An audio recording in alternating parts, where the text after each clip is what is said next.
嗨，大家好，我是坦平叔。今天是2025年4月24号。这一期咱们继续聊聊俄罗斯入侵乌克兰，看一看乌克兰战场上也有什么变化。今天是俄罗斯侵略乌克兰的第1156天，也是乌军进入库尔斯克的第262天。根据这个俄罗斯媒体还有乌克兰方面的这说法在库尔斯克地区乌克兰军队重新控制了戈尔纳尔斯基修道院及其周边广大地区。最近围绕着这个叫戈尔纳尔斯基修道院，双方展开了这个激烈的这个绞肉战战斗异常残酷。上一周俄罗斯空天军使用 FIB-1500制导炸弹轰炸了位于俄罗斯库尔斯克地区的叫戈尔纳尔的尼古拉斯别洛戈尔斯基修道院，乌克兰国防军阵地。曾经有乌克兰部队被包围在修道院，但是驻守的部队拒绝投降。随后乌克兰部队发动反攻，解除了俄罗斯部队对于修道院的包围，并重新扩大了控制区。也就是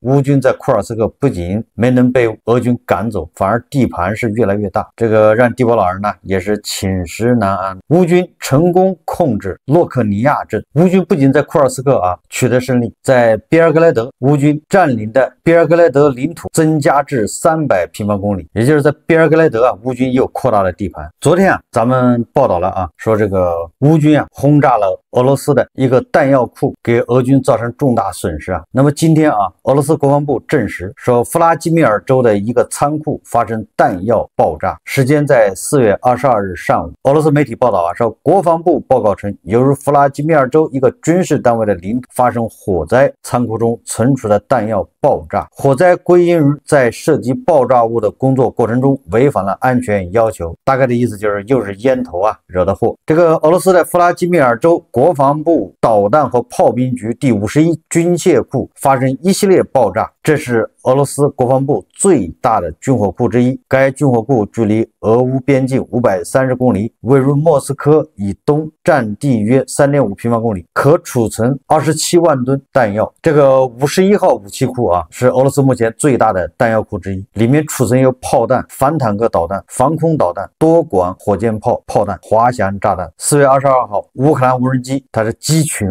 几十架无人机奔袭530公里，奇袭这个51号武器库。爆炸声从白天一直烧到深夜，大火根本无法扑灭，大火夜间已经延烧到附近的森林。这次对俄军的打击非常的这个叫严重，损失巨大因为这么多炮弹军火发生2次爆炸。像往常一样俄罗斯方面继续对外宣称这是烟头惹的祸，并且这个普京还下令要封杀这个消息，谁敢传播消息就巨额罚款，炸就炸，对吧？这就是损失了。你掩盖不了真相你能掩盖这个爆炸的声音，你能掩盖这个火光，你能阻止这个视频的传播，但掩盖不了失败的现实双方在战场上情况也就这样，继续大打出手战线没有太大变化双方现在还是主要在外交上面，在据理力争在针锋相对。我们先看看这欧洲其他国家什么态度。首先是这个欧洲外交和安全政策负责人卡拉斯，他直言不讳批评美国他说欧盟永远不会承认克里米亚属于俄罗斯。现在网上不是传言吗？特朗普的这个所谓的和平计划，第一个就是他要承认克里米亚是俄罗斯的。这个欧盟的外交负责人卡拉斯直接就批评美国，称美国没有使用任何可用的手段向俄罗斯施压，并表示莫斯科一直在玩弄所谓的复活节休战，并不是真心寻求和平。卡拉斯指出基辅及其欧洲盟友曾希望华盛顿对莫斯科采取更强硬的立场。他还指出，华盛顿在和平协议中考虑承认被吞并的克里米亚为俄罗斯领土将是一个错误。据他所说，欧盟永远不会承认该半岛属于俄罗斯，克里米亚属于乌克兰。卡拉斯补充道，关于克里米亚的归属问题你还得听一听土耳其艾苏丹的声音。这个艾苏丹埃尔多安一而再再而三的强调克里米亚属于乌克兰，即便乌克兰在其他的这压力胁迫之下签订了说这个和平协议，说克里米亚属于俄罗斯，那土耳其也不承认。土耳其只要不承认，他就认为乌克兰和俄罗斯有领土争端，有纠纷。只要有纠纷，那土耳其他就有权利根据相关的这个法律他封锁黑海，封锁博士普鲁士海峡啊，就问你俄罗斯服气不服气？哎，也就是你美国啊，你跟俄罗斯你们玩什么阴谋诡计啊？你逼乌克兰承认克里米亚是俄罗斯的，土耳其不认，土耳其不认他就封锁博什普鲁斯海峡啊，就是这么硬气。这个爱沙尼亚计划在与俄罗斯的边境城市建立军事基地。爱沙尼亚国防军总参谋长瓦胡尔·卡鲁斯少将表示啊，爱沙尼亚计划在俄罗斯接壤的纳尔瓦市建立一个军事基地，将驻扎约250名士兵，也就是啊，使军队在该市的存在正常化。这都是为了防止啊，俄罗斯突然对爱沙尼亚发动袭击啊。我们再看看这个德国的后任总理舒尔茨啊，梅尔茨啊，这个梅尔茨表示啊，他希望欧洲彻底脱离美国，并提出了建立新的欧洲防务联盟来取代北约的想法，其中包括与法国和英国进行合作。梅尔茨在俄罗斯问题上持强硬态度，而且显然打算同样果断地反对特朗普。基民盟和德国社会民主党已达成一项联盟协议，该协议在对德国政客的强大压力的背景下得出结论，以迅速组成一个新政府，以面对美国总统特朗普的历史挑战。梅尔茨不惧威胁，准备迎战来自美国的贸易战和俄罗斯的军事威胁。他说啊，在这个欧洲，德国必须发挥主导作用，我们必须承担起这个责任。我个人决心这样做。这个梅尔茨曾经啊被描述成最亲美的德国人，但他一旦明白目前美国不是同盟者，欧洲必须团结起来对抗美国，抓住机遇推进关键改革。也就是这个德国的梅尔茨啊，他主推欧洲防务联盟，也就是所谓的欧约，来取代北约，实际上就是把这个美国啊排除在欧洲安全之外，就不能再依赖美国了，欧洲当自强啊，就这个意思。针对这个德国的这个对俄罗斯的强势啊，这个梅尔茨啊，还有德国外交对援助乌克兰的立场非常强硬。那个俄罗斯的外交部发言人扎哈罗娃说啊，德国外交部暴露了自己的恐俄症。4月23号，俄罗斯外交部发言人扎哈罗娃在接受采访时说啊，制定出这种指令的德国外交部其实已经暴露了自己丑陋的恐俄症和新纳粹主义迹象。4月22号，据德国图片报报道，德国禁止俄罗斯驻德国大使谢尔盖·涅恰耶夫出席在德国举行的纪念纳粹战败80周年纪念仪式。这个德国人很有意思啊，说如果这个俄罗斯驻德国大使啊叫涅恰耶夫，他要强行出席的话，跑去参加这个纪念纳粹战败80周年这个仪式啊，那么德国联邦州叫勃兰登堡当局可以将其强制驱离。就是你要自己跑去参加，人家把你扭送出境。这个扎哈罗娃气坏了，这个俄罗斯人老说欧洲恐俄，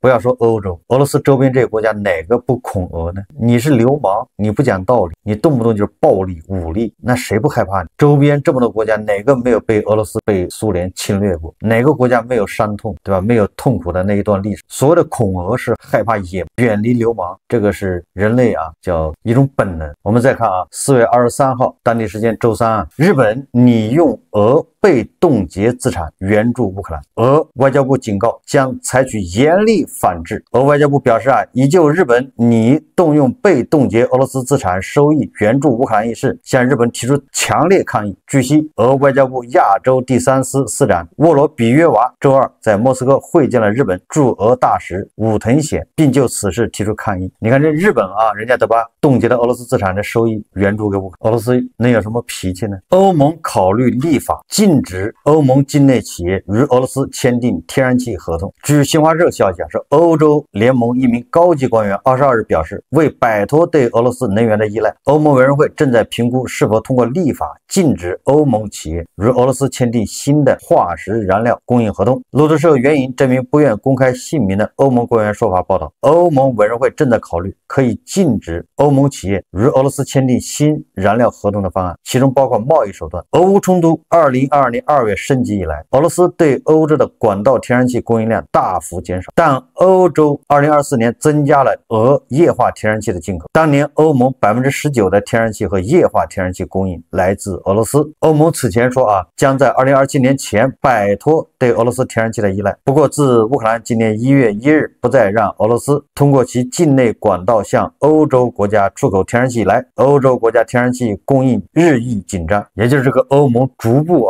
要跟俄罗斯脱钩啊，一点天然气和液化天然气都不从俄罗斯进了，马上要立法，欧盟境内的企业禁止跟俄罗斯签天然气合同，这就是彻底的把俄罗斯排除在欧盟之外，对吧？你自己玩去吧，爱跟谁玩，反正欧盟不跟你俄罗斯玩。我们再看看啊，这个现在美国啊，逐渐的吧要退出这个援助乌克兰的这个叫联盟。那这个美国退出之后，这个空缺由谁来顶呢？我们先看看啊，这个英国首相斯塔默啊，他在英国的军事基地视察的时候发表讲话，要为乌克兰站出来。大家看视频啊。I think it is incredible that all of the predictions at the beginning of this conflict were that the aggressor Russia would succeed very quickly, and they didn't. Because the resilience of the Ukrainians, because you fought back and fought for your country, and fought for all of us in fighting for your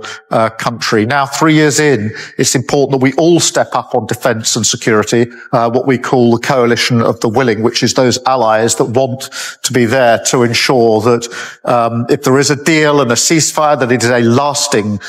peace for Ukraine and for Europe and the world. 这个斯塔默讲得非常好啊，为乌克兰站出，实际上就是为了世界。反过来说啊，乌克兰也不单单是为他自己在打仗，他是在为欧洲，对吧？抵抗俄罗斯的侵略，也是为了守住文明，抵御野蛮的进攻。这里不能不说到啊，原计划要在英国伦敦开始的美国、乌克兰还有欧洲，也就是英法德这几个国家关于乌克兰和平计划的这个磋商，本来定好了啊，是23号召开，结果啊，这个伦敦会议还没开就结束了，降级了，怎么回事呢？这个话还得从泽连斯基说起啊，美国国务卿卢比奥，还有这个特朗普的总统特使维特科夫，还有凯洛格啊，这些人跑到法国巴黎啊，跟这个法国、英国、德国还有乌克兰会面。会面之后啊，大概应该是给了一个方案给各方，就是谈了一个思路，怎么样停火。估计啊，没有得到什么英法德还有乌克兰的认可，他们嗤之以鼻。所以卢比奥非常沮丧，跑到机场发表了那个就是要撂挑子啊，说接下来这几天啊，我如果看不到有什么停火上面有什么进展，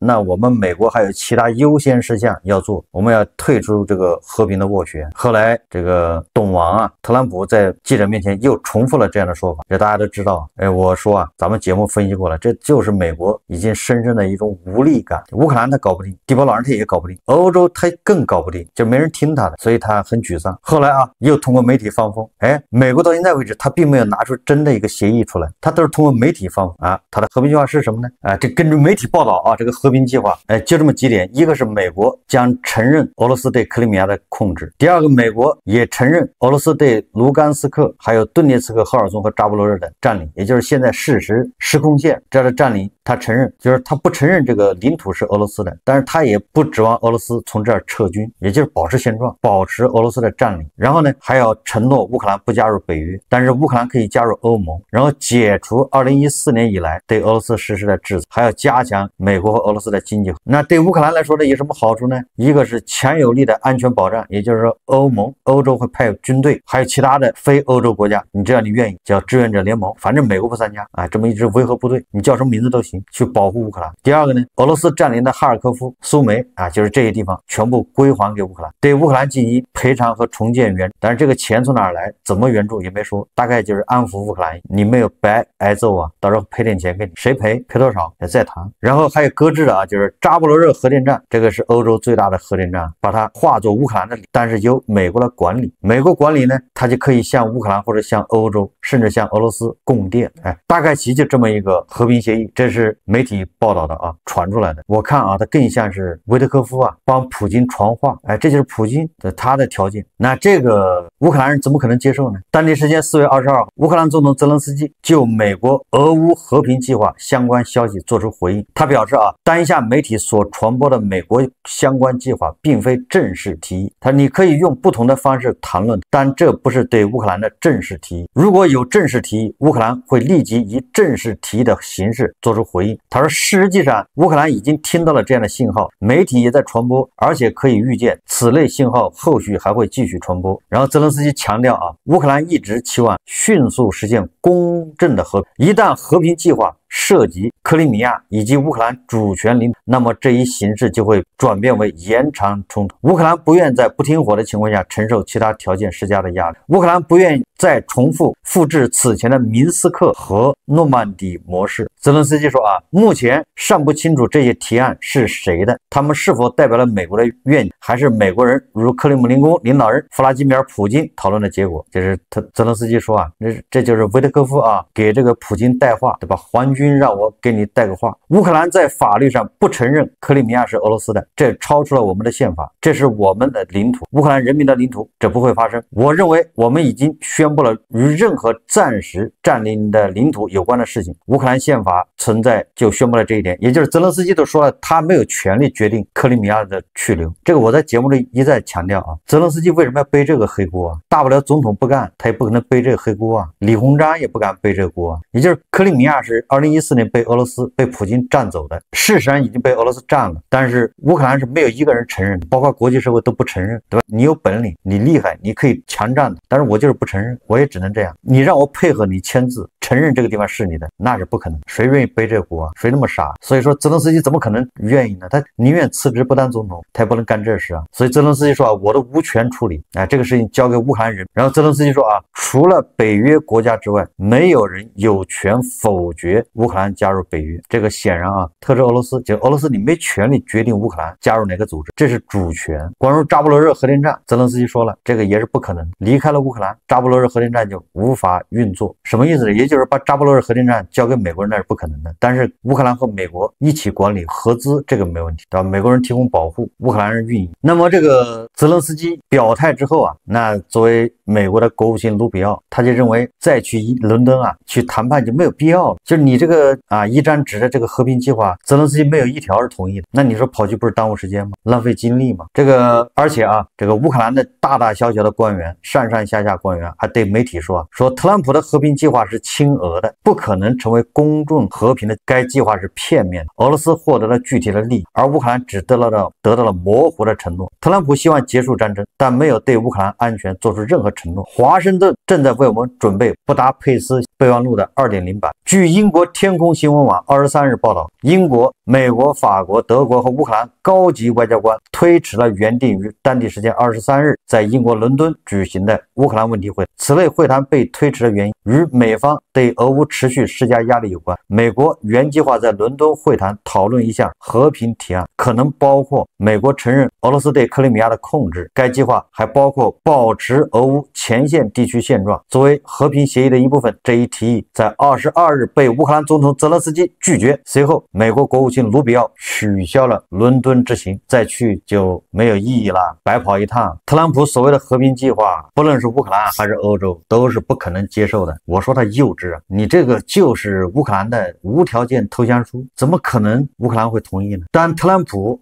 神神秘秘的拿出这个所谓的和平计划，他应该知道这个计划乌克兰人、欧洲人都是不会接受的，所以很有可能特朗普是为了甩锅，对吧？他已经感受到他没有这个能力斡旋和平，对吧？各方都不听他的，所以他现在找个借口把这锅甩出去，最好是扣到乌克兰头上。你看是他不要和平，不是我不行是这些人捣乱，不是真正的想要和平。泽连斯基称谈判没有取得任何突破。我们再看这个美国驻华大使馆发了一个微博，这么说的他说今天这是4月22号，他说我与英国外交大臣拉米进行了有成效的通话。这个是卢比奥说的就是美国驻华大使馆转发卢比奥的话。他说我对英国接待由总统特使凯洛格率领的美国代表团表示了感谢，我们团队期待与乌克兰和英国对口官员举行实质性且良好的技术会谈。我期待在伦敦正在进行的讨论结束后继续跟进，并重新安排进程，在未来几个月前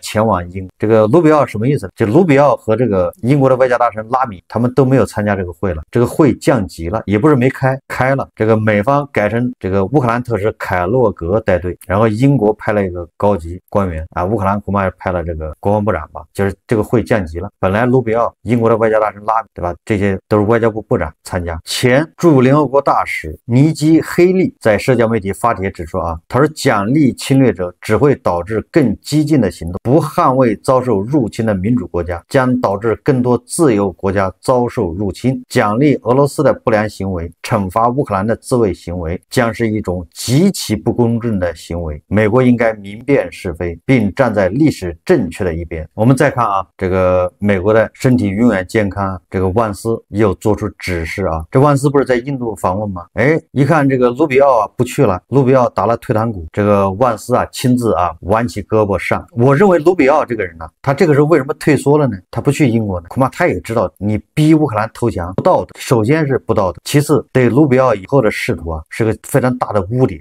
所以卢比奥他合理的缺席啊，他找个借口他不去了。这就和这个印度的很多官员关键的时候生病晕倒了，ICU 病房抢救，这样的话他就能躲过这些非常尴尬的时刻，大家记得吧？只不过卢比奥美国人玩的没那么花哨，他找个借口他不去，你逼乌克兰投降这种事卢比奥可没干啊，不就这意思。那特朗普一看你卢比奥撂挑子啊，这小子二心呢，对吧？这小子没有看齐意识，找个机会把他办了。这个卢比奥确实也是现在就是耿耿如怀啊，如鲠在喉。为什么？这特朗普一上来搞了这么多花里胡哨的动作，好像也没搞出什么名堂，唯独啊对美国的国务院下手是玩真的，对吧？连国防部他没动得了，什么这个部那个部好像都没动得了，最后都不了了之，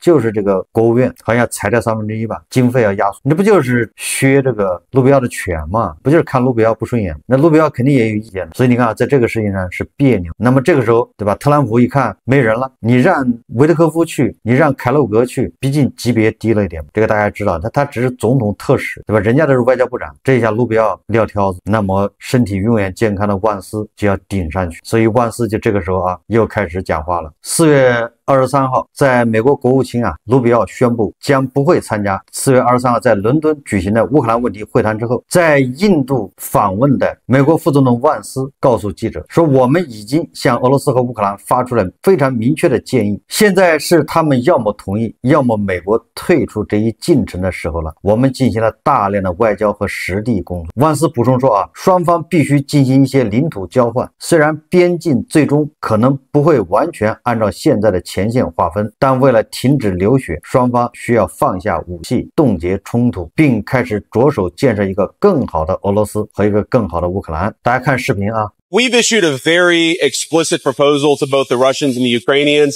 and it's time for them to either say yes or for the United States to walk away from this process. And I think that we've put together a very fair proposal. We're going to see if the Europeans, the Russians, and the Ukrainians are ultimately able to get this thing over the finish line. Again, I feel pretty optimistic about it. Somewhere close to them is where you're ultimately, I think, going to draw the new lines in the conflict. Now, of course, that means the Ukrainians and the Russians are both going to have to give up some of the territory they currently own. There's going to have to be some territorial swaps. So I wouldn't say the exact lines, but we want the killing to stop. 我认为这个万斯这个时候表态，实际上是补这个卢比奥的缺。这个卢比奥在当国务卿之前，他是对俄罗斯非常强硬的，是以实力求和平，是希望对俄罗斯要制裁，对俄罗斯施加压力，逼俄罗斯和谈。但是特朗普一上台之后，卢比奥当了国务卿，他被迫要跟这个特朗普同流合污，但是又不能完全跟他不想在这个错误的道路上走得太远，所以他跟特朗普又有二心了。关键的时候还得万斯上。这个乌克兰的副总理还有乌克兰的经济部长在对媒体说他说我们确认了原则立场，乌克兰已经准备好谈判，但不会放弃，不会有任何协议让俄罗斯获得重组并卷土重来，发动更多暴力所需的全面停火包括陆上、空中和海上是必要的第一步。如果俄罗斯选择有限的暂停，乌克兰将以同样的方式回应。我们的人民不会接受被伪装成和平的冻结冲突，我们永远不会承认克里米亚的占领。如果乌克兰未获准加入北约，那么乌克兰将需要更强制性的安全保证。所以说这个俄乌双方的所谓的停火还早着呢，时机根本不成熟双方差距太远。我们再看看这个特朗普又是有心栽花花不成，无心插柳柳成荫又撬了俄罗斯的这个后路美国与越南达成协议，越南放弃俄罗斯苏30战机，将要订购24架F-16战机。越南空军军的原苏27 SK 战机已经接近退役，30多架苏30战机严重缺乏大修。大家知道啊，本来越南用的是俄罗斯的飞机，那你一旦用了俄罗斯的飞机，那就是维修保养，对吧？要换代，那个武器要升级等等，那这个就是一个长期的这个放票啊，就是把一个套子套在越南人脑袋，那越南人的源源不断的为这个飞机花钱。那现在呢，这边美帝把这个越南人给撬了，以后不用苏30、苏27什么飞机了，不用苏联俄罗斯的飞机，改用 F16，俄罗斯的小兄弟，俄罗斯的客户，俄罗斯的血袋子又少一个，这可让普京怎么活啊？好，这期节目我们就聊，感谢大家收看。如果喜欢我的，欢迎订阅转发，也可以在下方留言评论，谢谢大家。